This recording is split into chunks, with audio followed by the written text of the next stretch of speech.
नमस्कार, आपकी बात मध्य प्रदेश में आपका स्वागत है। मैं हूं आपके साथ संभव गुप्ता। मध्य प्रदेश में नाम बदलने का सिलसिला थमने का नाम नहीं ले रहा है।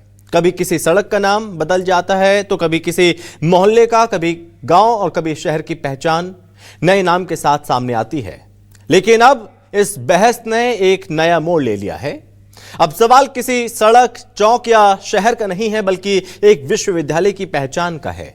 राजधानी भोपाल की बरकतुल्ला यूनिवर्सिटी, एक ऐसा संस्थान जो दशकों से शिक्षा का केंद्र है, अब उसके नाम को बदलकर मां वाग्देवी भोजपाल विश्वविद्यालय करने का प्रस्ताव सामने आया। प्रस्ताव पास हो चुका है, लेकिन इसके साथ ही शुरू हो गई है सियासत की नई जंग।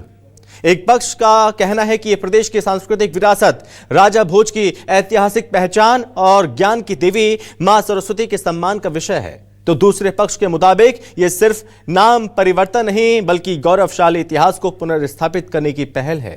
लेकिन दूसरी तरफ सवाल भी कम नहीं है। विरोधी पूछ रहे हैं कि क्या एक स्वतंत्रता सेनानी और क्रांतिकारी मौलाना बरकतुल्ला के नाम को हटाना इतिहास के एक अध्याय को कमजोर करने जैसा नहीं है? क्या नाम बदलने से विश्वविद्यालयों की रैंकिंग सुधरेगी, शोध बेहतर होगा, छात्रों को सुविधाएं मिलेंगी, या फिर यह सिर्फ राजनीतिक संदेश देने की कोशिश है? सबसे बड़ा सवाल यह है कि आखिर इस बदलाव की जरूरत अभी क्यों महसूस हुई है? क्या यह सांस्कृतिक पुनर्जागरण है या फिर पहचान की राजनीति? क्या यह इतिहास को नया स्वरूप देने की कोशिश है या इतिहास के कुछ पन्नों को पीछे छोड़ने की तैयारी? आज इसी पर करेंगे आपकी बात।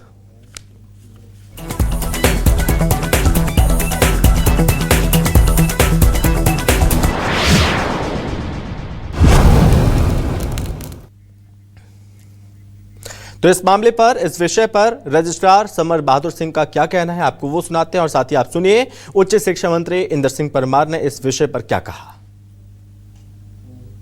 ये कहा गया कि बरकतुल्ला विश्वविद्यालय के स्थान पे वाग्देवी भोजपाल विश्वविद्यालय नाम रखा जाए, तो इसको सर्वसम्मति से कार्य परिषद में पास कर लिया गया और निर्णय हो चुका है। और इस निर्णय के उपरांत मेरे द्वारा शासन को लिखा जाएगा आगामी कार्रवाई के लिए, और इसके उपरांत शासन मान्य करने के बाद नोटिफिकेशन जारी करने का कार्य रहता है, तो इस शासन स्तर पर निर्णय लिया जा सकेगा। विश्वविद्यालय ऑटोनॉमस बॉडी है, कार्य परिषद अपने निर्णय स्वयं करती है। अब वो प्रस्ताव जैसा है, अभी पूरा प्रस्ताव हमारे पास आया नहीं है, आएगा तो उसको पूरा देख करके मुख्यमंत्री जी से विमर्श करके और फिर उस पर आगे निर्णय करेंगे। क्योंकि कार्य परिषद का निर्णय है और कार्य परिषद के निर्णय का हम समग्र अध्ययन करेंगे। अभी विधि प्रक्रिया से नहीं आया, केवल समाचार पत्रों में जो छपा है वही सारी चीजें हमारे पास आई है। जो प्रस्ताव ओरिजिनल आएगा उसके बाद ही हम उस पर कोई बात।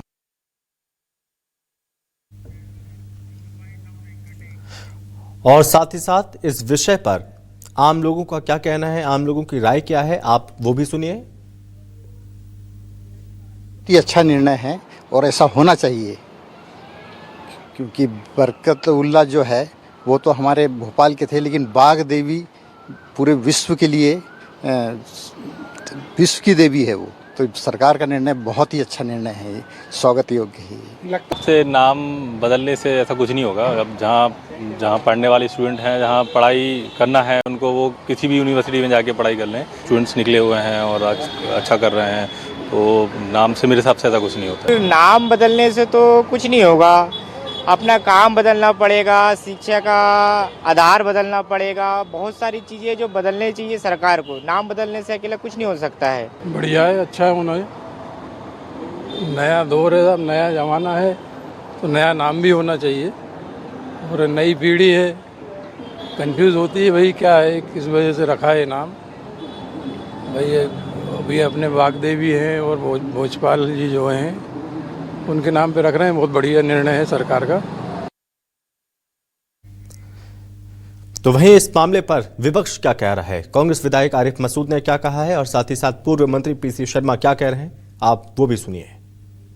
बरकतुल्ला विश्वविद्यालय का नाम बदलना ये एक बहुत अफसोसनाक निर्णय, और इसकी जितनी निंदा की जाए कम। एक महान क्रांतिकारी का नाम बदलना होना तो इसी में यह चाहिए था कि नीट के बच्चों के ऊपर चर्चा होती, उनके भविष्य पे चर्चा होती, उनके साथ जो घटनाएं हुई उसको लेकर सरकार को, विश्वविद्यालयों को और खुद स्वयं मानव शिक्षा मंत्री को विचार करना था, ना करके इसको उलझाने का काम करा है वो बरकतुल्लाह। और उसमें जो पत्र लिखा वो और अफसोसनाक है, जिसकी मैं निंदा करता हूं। नाम बदलने का इवेंट मैनेजमेंट करके लोगों का ध्यान बटाने की कोशिश कर रही है। अरे डीजल पेट्रोल रसोई गैस के भाव कम करो। किसानों का अनाज गेहूं नहीं खरीदा जा रहा है, उसकी परवाह करो। ये किसान साल आपने घोषित किया है। ये नीट की परीक्षाएं कैंसिल हो रही है, पेपर लीक हो रहा है और मोदी वीक हो रहे हैं, उसकी बात नहीं करेंगे। जब कांग्रेस की सरकार आएगी ये नाम तो हम बदल देंगे। जितने नाम आप रख रहे हो ये सब नाम भी हम बदल देंगे, ये नोट कर लेना। और ये जिंदगी भर चलने में 28 में कांग्रेस की सरकार आने वाली है, ये नाम तो हम बदलेंगे। जितने नाम और रखे तुमने अपने वो भी बदल देंगे। और साथ ही साथ इस मामले पर विरोध लगातार हो रहा है। तो वहीं आपको बता दें कि संरक्षक ऑल इंडिया मुस्लिम त्योहार कमेटी शमसुल हसन क्या कह रहे हैं इस विषय पर, अब आप वो भी सुनिए। शिक्षा पे ध्यान दीजिए, चिकित्सा पे ध्यान दीजिए, बेरोजगारी पे ध्यान दीजिए। मैं सरकार से मांग करता हूँ कि जिस तरह की ओछी मानसिकता का परिचय दिया जा रहा है, इतिहास को खुर्द-बुर्द किया जा रहा है। हमारे मुस्लिम स्कॉलर थे, मुस्लिम स्वतंत्रता संग्राम सेनानी थे, अगर और इसी भोपाल में पैदा बड़े हुए, बाहर रहे, दूसरे मुल्कों में तो प्रधानमंत्री का दर्जा दिया गया। हमारे मुल्क में उस परिवार को जीवन यापन जो कर रहा है, बहुत बुरे हालातों से गुजर रहे हैं। इस सरकार ने ऐसे स्वतंत्रता संग्राम सेनानी के परिवार के लिए कुछ किया कि बरकतुल्लाह भोपाली के इतिहास को ना मिटाए। तो बरकतुल्लाह भोपाली का इतिहास ना बदला जाए, उसके साथ छेड़छाड़ ना की जाए, ये तमाम चर्चाएं भी लगातार हो रही हैं। और ऐसे में आज के सवाल क्या है, सबसे पहले उस पर नजर डालते हैं। बरकतुल्लाह विश्वविद्यालय का बदलेगा नाम, वाग्देवी भोजपाल नाम के प्रस्ताव पर मच गया है घमासान। स्वतंत्रता सेनानी बरकतुल्लाह के नाम से क्या है दिक्कत, एग्जीक्यूटिव काउंसिल का प्रस्ताव कितना ठीक। कांग्रेस बोली तेल गैस पेपर लीक से ध्यान भटकाने की तैयारी, तो वहीं बीजेपी बोली विश्वविद्यालय की ईसी की ये जिम्मेदारी। मध्य प्रदेश में बरकतुल्लाह बनाम भोजपाल पर सियासत, नाम बदलने से कितने बदलेंगे जमीनी हालात, आज इसी पर करेंगे चर्चा। और मेहमान भी हमारे साथ जुड़ रहे हैं, बातचीत करेंगे। सबसे पहले परिचय करवाते हैं। इस विषय पर बातचीत करने के लिए हमारे साथ जुड़ रहे हैं भारतीय जनता पार्टी के प्रवक्ता हैं निशांत बिसेन जी। निशांत जी बहुत स्वागत है आपका। कांग्रेस प्रवक्ता हैं अभिनव बरोलिया जी। अभिनव जी बहुत स्वागत है आपका। और साथ ही साथ इस विषय पर आज बातचीत करने के लिए इतिहासकार भी हमारे साथ जुड़ रहे हैं। इतिहासकार हैं सैयद खालिद गनी साहब। गनी साहब बहुत स्वागत है आपका। गनी साहब आप तक आवाज पहुंच रही है मेरी? जी पहुंच रही है, आपकी बहुत आवाज साफ पहुंच रही है। बहुत बहुत शुक्रिया आपका। ओके सर, सबसे पहले मैं आपके पास ही आ रहा हूं कि आपने मुझे इसमें जी सर बहुत धन्यवाद। मैं आपके पास ही आ रहा हूं, आपसे जानने की कोशिश करूंगा कि इतिहास को नया स्वरूप देने की कोशिश है ये, या फिर इतिहास के पन्नों को छोड़ा जा रहा है, क्या लगता है आपको? नहीं, इतिहास को जो अच्छा पुराना इतिहास उसको मिटाया जा रहा है, बदला नहीं जा रहा बल्कि मिटाया जा रहा है। देखिए अगर कोई एक चीज है, आप देख रहे हैं कोई अगर एक लाइन खींची हुई है तो उससे लंबी लाइन खींचने की कोशिश कीजिए, उस लाइन को मिटाइए मत। अगर यूनिवर्सिटी को कायम करना है तो आला दर्जे की एक और यूनिवर्सिटी भोपाल में कायम कीजिए आप, कोई नहीं मना कर रहा।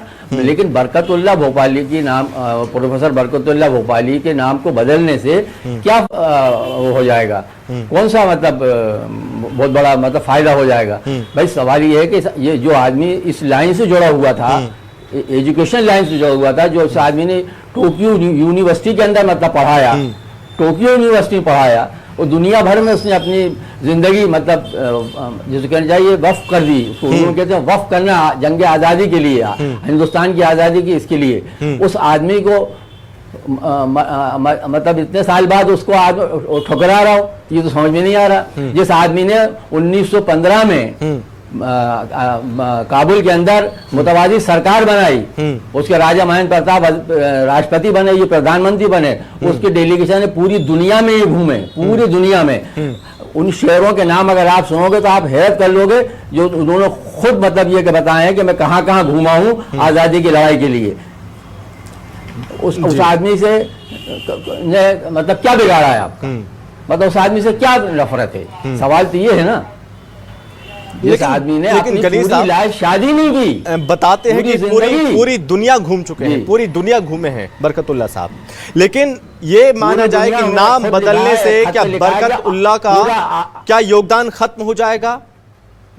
कि सिर्फ नाम बदलने से जो उन्होंने योगदान दिया है, फ्रीडम फाइटर रहे हैं वो, क्या उनका योगदान खत्म हो जाएगा क्या?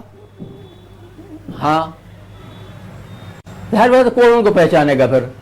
जो आदमी तड़प तड़प के मर गया वहाँ पे अमेरिका के अंदर, हिंदुस्तान आने के लिए, यहाँ आने में पाबंदी थी, आ नहीं सकते थे, रिश्तेदारों से नहीं मिल सकते थे, किस तरीके से उसने अपनी जिंदगी गुजारी। दो ही लोग हैं मेरी नजर में जिन्होंने मतलब इंडिया से बाहर जंग आजादी का मशाल रोशन की, एक तो आपके सुभाष चंद्र बोस और बरकतुल्लाह भोपाली। ये दो ही लोग थे जो पूरी दुनिया घूमे हैं और हर जगह इन्होंने मतलब ये अंग्रेजों के खिलाफ, अच्छा जहां ये जाते थे वहां से खदेड़े जाते थे, क्योंकि सबके अंग्रेजों से ताल्लुकात थे, तो वहां से कहते थे इसको हर भगाओ। किस तरीके से इन्होंने जद्दोजहद करके मतलब अपनी पूरी जिंदगी गुजार दी, और आखिर में जाके सांस वास को उनकी डेथ हुई, लेनिन से मुलाकात हुई, इनकी सबसे उन्होंने मदद मांगी हिंदुस्तान के आजादी की, तो उनको क्या मिला? तो गनी साहब आपको क्यों लग रहा है, कुछ नहीं मिला? आपको क्यों लग रहा है कि नाम मिटाने की कोशिश है ये? जी हाँ, अब साथ लग ही रहा है भाई। अब जब उन्होंने इरादा कर ही लिया तो उसको कौन रोक सकता है? अच्छा, रखने के लिए किसने दबाव डाला था? किसी ने दबाव नहीं डाला था। अर्जुन सिंह के जमाने के अंदर इसका नाम रखा गया, तो कोई उनके रिश्तेदारों तो आके कहा नहीं किसी ने, बरकतुल्लाह का कोई रिश्तेदार नहीं था जो आके अर्जुन सिंह से कहता कि साहब इसका नाम बरकतुल्लाह यूनिवर्सिटी रखिए। खुद अर्जुन सिंह जी ने रखा ना। बिल्कुल। अच्छा, और इस यूनिवर्सिटी को आज जितने ये लोग बोल रहे हैं, ये उस वक्त मौजूद थे जिस वक्त भोपाल यूनिवर्सिटी बन रही थी। 68-69 के अंदर हमने तो डंडे खाए हैं। डीबी मिश्रा के जमाने में जब यूनिवर्सिटी जहाँ नहीं थी, विक्रम यूनिवर्सिटी हुआ करती थी, हम लोगों की मार्कशीटें विक्रम यूनिवर्सिटी से आती थी, उस वक्त हमने डंडे खाए हैं डीबी मिश्रा की सरकार के जमाने में। यहाँ भी उज्जैन में भी पिटे हैं। उसके बाद ये यूनिवर्सिटी 72 में बनी है। कोई बता दे पहले भोपाल यूनिवर्सिटी का पहला वाइस चांसलर का नाम बता दें तो नहीं बता पाएंगे कि भोपाल यूनिवर्सिटी का पहला वाइस चांसलर कौन था। कहो तो मैं उनका फोटो दिखा देता हूं मेरे साथ, डॉक्टर कृष्णन का। चूंकि पहले भोपाल यूनिवर्सिटी था नाम, उसके बाद बरकतुल्लाह नाम रखा गया, लेकिन इतने लंबे वर्षों के बाद ही नाम बदलने का याद क्यों आया? वही तो मैं कह रहा हूँ साहब। अब ये तो वही उनके दिमाग में, दिल में क्या चीज है वो वही बता सकते हैं, ये तो अपन नहीं कह सकते कुछ। ठीक है, अगर उनको निशान तो बदलेंगे, जाहिर बात है। आप कुछ भी कर लो, आप कुछ कर लो, कुछ कोशिश कर लो, नहीं होगा। अगर ये कर लिया है तो बदलेंगे।